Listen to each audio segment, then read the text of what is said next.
this week with his billionaire sugar daddy, Alex Soros. I think it's very, very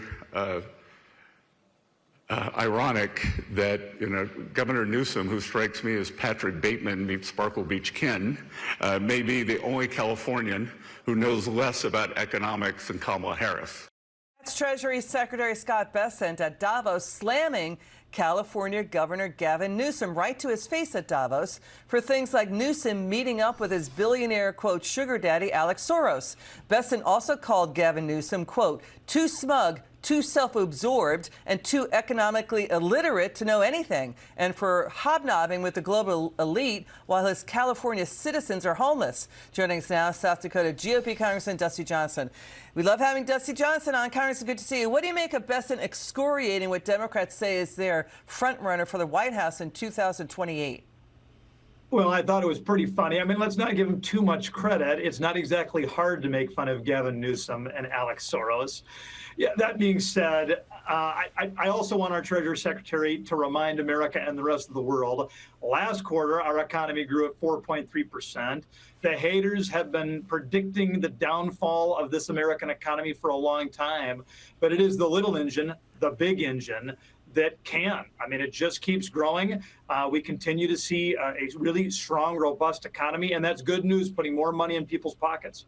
Yeah, and here we go. Now we would love to talk to you about this, sir. Let's switch gears. Let's listen to President Trump telling European leaders right to their face that they're way off. They're going the wrong way on their energy plans for going, quote, along with the Green New scam. Watch this. Here in Europe, we've seen the fate that the radical left tried to impose on America. They tried very hard. Germany now generates 22% less electricity than it did in 2017. And that's one reason why their energy has reached catastrophically low levels with equally high prices. High prices, very low levels. And electricity prices are 64% higher. The United Kingdom produces just 1/3 of the total energy from all sources that it did in 1999. Think of that, 1/3. And they're sitting on top of the North Sea, one of the greatest reserves anywhere in the world, but they don't use it. Because of my landslide election victory, the United States avoided the catastrophic energy collapse which befell every European nation that pursued the Green New scam. Perhaps the greatest hoax in history. The Green New scam, windmills all over the place, destroy your land, destroy your land. Every time that goes around, you lose $1,000. You're supposed to make money with energy, not lose money. Yeah, well, he really stuck it to the European leaders who have been big on green energy, but many of those nations in Europe are in stagflation. If the U.S. went the way of Joe Biden, the U.S. would be in deep stagflation. It was heading there, historically high inflation at 9%, slowing down growth. What do you think of what the president told Europe?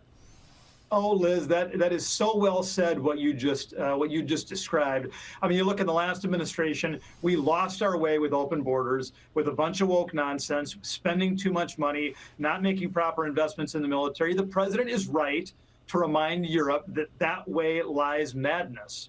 And we've taken care of all of those areas. And I think it is fair for the president to remind them that they do not want runaway spending. They do need to take care of their military obligations. They do want to make sure that they've got secure borders. Now, I'm an all-of-the-above energy guy, and I know that affordable energy creates prosperity.